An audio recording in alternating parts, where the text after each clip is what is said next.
আজকে হঠাৎ করে ভাপা পিঠা খাইতে মন চাইতেছে, তাই ফ্রিজ থেকে চালের গুঁড়া নামিয়ে নিলাম। দেখেন শীত চলে গেছে, তাতে কি হয়েছে, মন চাইছে তো খাওয়াই লাগবে, তাই না? তো চলেন ভাপা পিঠার রেসিপিটা আপনাদের সাথে শেয়ার করি। তো প্রথমে পরিমাণ মতো নুন দিয়ে নিব, এইখানে পরিমাণ মতো পানি দিয়ে দিছি, আপনারাও দিয়ে নেবেন, পরিমাণ মতো পানি দিয়ে মাখিয়ে নেবেন।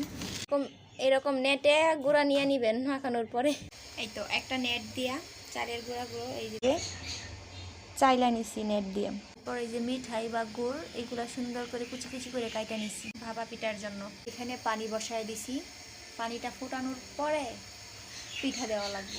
পিঠা বানানোর জন্য এরকম একটা খোড়া নিয়ে নিছি মাটির, এই যে দেখেন। এখন আমি পরিমাণ মতো এই যে গুঁড়া নিয়ে নিব, দেখেন। তারপর আমি এইখানে গুড় মিষ্টি মানে দিয়ে নিব, আপনাদের পরিমাণ, আপনারা যেরকম মিষ্টি খাবেন ঠিক সেই রকম দিবেন। আমরা হালকা মিষ্টি পছন্দ করি, তাই পরিমাণ মতো অল্প দিলাম। তারপর এভাবে দিয়ে ঘুরে দিব।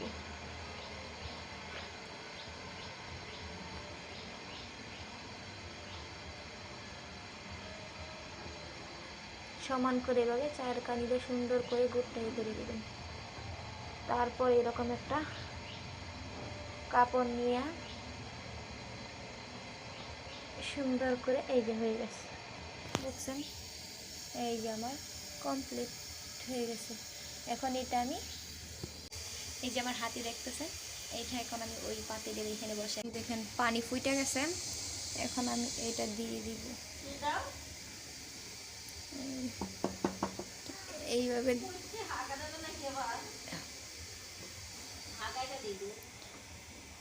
এই যেভাবে দিয়ে দিব।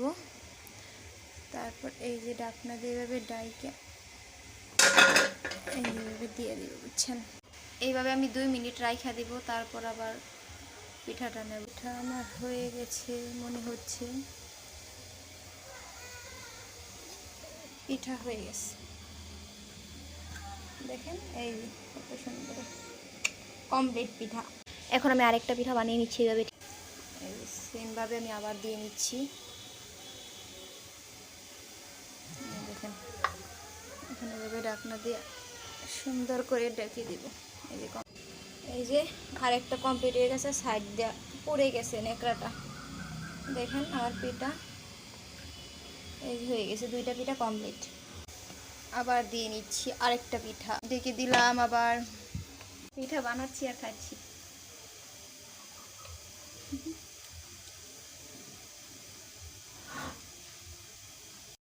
অবশেষে গরমের দিনে আমি ভাপা পিঠা বানিয়ে ফেলছি, দেখেন।